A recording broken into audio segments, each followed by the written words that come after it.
अस्सलाम वालेकुम नाज़रीन, मैं हूँ वकास अज़ीम और एक नए वीलॉग के साथ आपकी खिदमत में हाज़िर हूँ।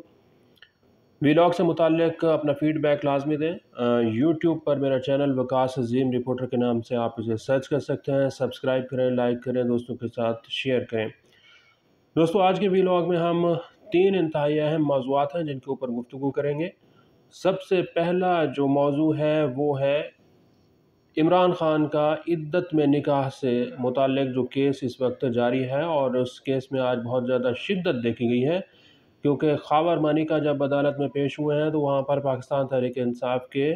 वकला बहुत बड़ी तादाद में पहुँच गए। पाकिस्तान तहरीक इंसाफ की तमाम तर क़यादत अदालत के अंदर पहुँच गई और पाकिस्तान तहरीक इंसाफ की ख़वातीन भी बहुत बड़ी तादाद में अपने मुर्शिद, अपने रहनुमा इमरान ख़ान से इज़हार यकजहती करने के लिए अदालत के अंदर पहुंच गई। ये बिल्कुल उसी तरह के मनाज़र दिखाई दे रहे थे जैसा कि इमरान ख़ान ख़ुद जब अदालत में पेश होते थे तो उनके साथ भी पाकिस्तान तहरीक इंसाफ के वर्कर्स बहुत बड़ी तादाद में आते थे ताकि उनके साथ इज़हार यकजहती किया जाए। ऐसा महसूस होता था कि आज शायद इमरान ख़ान को सज़ा दे दी जाए इस इद्दत केस में, लेकिन पाकिस्तान तहरीक इंसाफ के वर्कर इस उम्मीद के साथ पहुंचे थे कि पाकिस्तान तहरीक इंसाफ के बानी चेयरमैन इमरान ख़ान को आज हर सूरत में इस केस से बरी करा दिया जाएगा। पाकिस्तान तहरीक इंसाफ के जो चेयरमैन हैं इस वक्त बैरिस्टर गौहर, वो अदालत के अंदर मौजूद थे।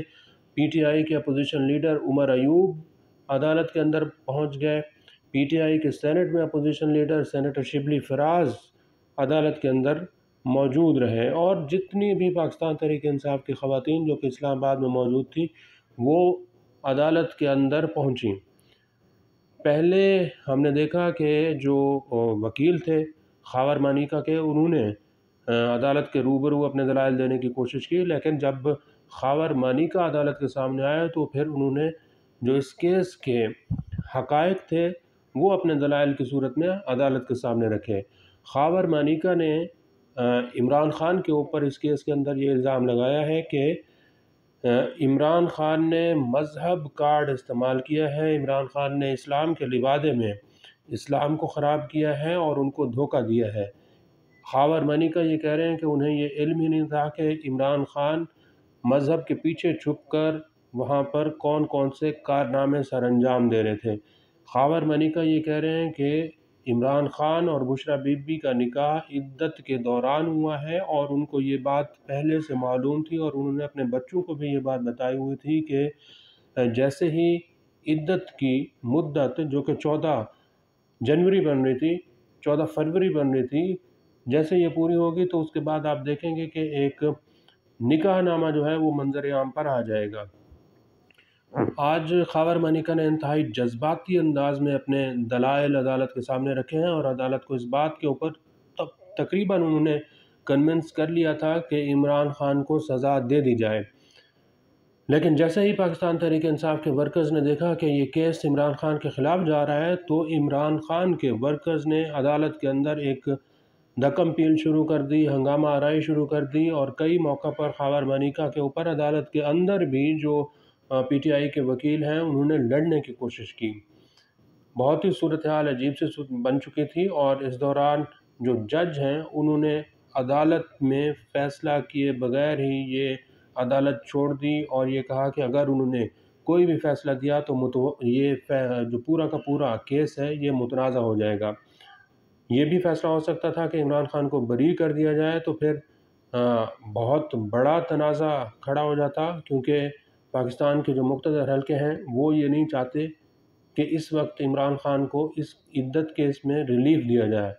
पाकिस्तान के मुक़्तदर हल्के ये चाहते हैं कि इमरान ख़ान के ख़िलाफ़ मज़ीद केसेस बनाए जाएँ, नैब के केसेस उनके ऊपर बनाए जाएँ, तोशाखाना केसेस में उनको सज़ाएँ दिलाई जाएँ, और फिर साइफ़र का जो इंतहाई अहम केस इस वक्त चल रहा है इसमें भी फ़िलहाल इमरान ख़ान को अंदर रखा जाए। तो बरी करना तो जज के लिए इंतहाई मुश्किल था। हाँ, अलबत्ता ये मुमकिन था कि जो जज हैं वो इमरान ख़ान को सज़ा सुना देते। अगर सज़ा सुना देते तो फिर पाकिस्तान तहरीक इंसाफ की क़यादत और पाकिस्तान तहरीक इंसाफ के वर्कर्स वहाँ पर मौजूद थे और हंगामा आराई चल रही थी, तो हो सकता था कि जज साहब के ऊपर ही हमला हो जाता, अदालत के ऊपर ही हमला हो जाता। تو جج صاحب نے اپنی جان بچائی اور پھر عدالت کو چھوڑ دیا۔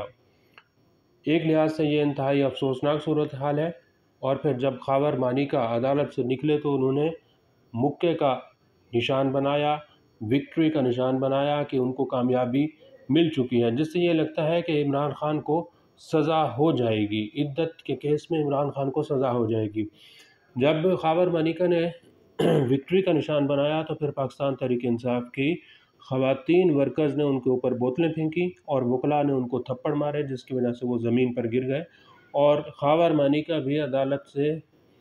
اپنی جان بچا کر بھاگنے میں کامیاب رہے۔ تو یہ تو آج عدت کیس سے متعلق جو صورتحال رہی ہے وہ کافی زیادہ پریشان کن بھی رہی ہے، اور پاکستان تحریک انصاف کے ورکرز یہ سمجھ رہے تھے کہ شاید عمران خان کو ریلیف ملے، جو کہ نہیں مل سکا۔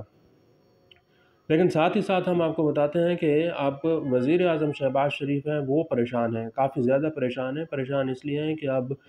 جو ان کے بڑے بھائی ہیں میاں نواز شریف، انہوں نے باغ دوڑ اپنی سنبھالنا شروع کر دی ہے۔ آج انہوں نے بجٹ کے اوپر اجلاس بلایا، ہو سکتا ہے کل کو وہ وفاقی کابینہ کا اجلاس بلائیں،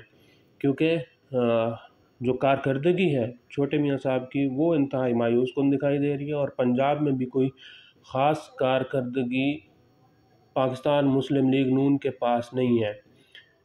کیونکہ مسلم لیگ نون کے پاس مینڈیٹ نہیں ہے، عوامی مینڈیٹ نہیں ہے، اور اس کی گواہیاں جو ہیں وہ روز بروز آ رہی ہیں، اس کے ثبوت روز بروز آ رہے ہیں۔ آج ہی آپ دیکھیں کہ شاہد خاقان عباسی نے جب اسلام آباد میں بات چیت کی ہے تو انہوں نے یہ کہا کہ مسلم لیگ نون کے پاس عوام کا مینڈیٹ نہیں ہے، یہ حکومت عوامی مینڈیٹ سے نہیں آئی، اور یہ ایسا دکھائی دے رہا ہے کہ یہ حکومت اس وقت تک چلے گی جب تک جو لوگ اس کو اقتدار میں لائے ہیں جب تک وہ چاہیں گے اس حکومت کو چلائیں گے، جب ان کی مرضی ختم ہو جائے گی تو پھر یہ حکومت بھی ختم ہو جائے گی، جس سے یہ لگتا ہے کہ یہ حکومت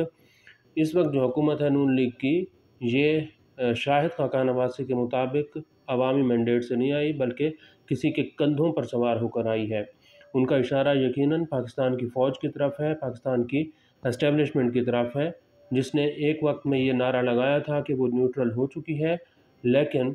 نیوٹرل پاکستان کی فوج اور اسٹیبلشمنٹ بظاہر ایسا لگتا ہے، جو سیاسی بیانات ہیں، جو سیاسی لوگ کہہ رہے ہیں کہ کچھ سیاسی لوگوں کے مطابق پاکستان کی فوج اب بھی مداخلت شاید کہیں پر سیاست میں کسی طریقے سے کر رہی ہو۔ اس کے ثبوت اگرچہ ابھی نہیں آ رہے، لیکن مولانا فضل الرحمان کے بیانات یہی بتاتے ہیں کہ اسٹیبلشمنٹ مداخلت کر رہی ہے، محمود خان اچکزئی یہ کہہ رہے ہیں، اور مسلم لیگ نون کے بھی کچھ لوگ یہ کہتے ہیں، اگرچہ پاکستان پیپلز پارٹی اس کے اوپر خاموش ہے، کیونکہ پاکستان پیپلز پارٹی یو ٹرن پہ یو ٹرن لے رہی ہے۔ پاکستان پیپلز پارٹی کے قائم مقام صدر یوسف رضا گیلانی نے نیب ترمیمی آرڈیننس جاری کیا ہے، اور آج ہی آپ دیکھیں کہ فاروق اجنائی کا اس نیب ترمیمی آرڈیننس کے خلاف بیان بھی آ گیا ہے کہ 14 روز سے زیادہ کسی بھی ملزم کو نیب کی تحویل میں نہیں ہونا چاہیے۔ اب پاکستان پیپلز پارٹی کی یہ دوغلی پالیسی ابھی تک سمجھ نہیں آ رہی کہ پاکستان پیپلز پارٹی کرنا کیا چاہتی ہے۔ آج کے لیے اتنا ہی۔ اس ویڈیو کو آپ کمنٹ سیکشن میں جا کر لائک کر سکتے ہیں اور اپنی رائے کا بھی اظہار کر سکتے ہیں۔ بہت بہت شکریہ۔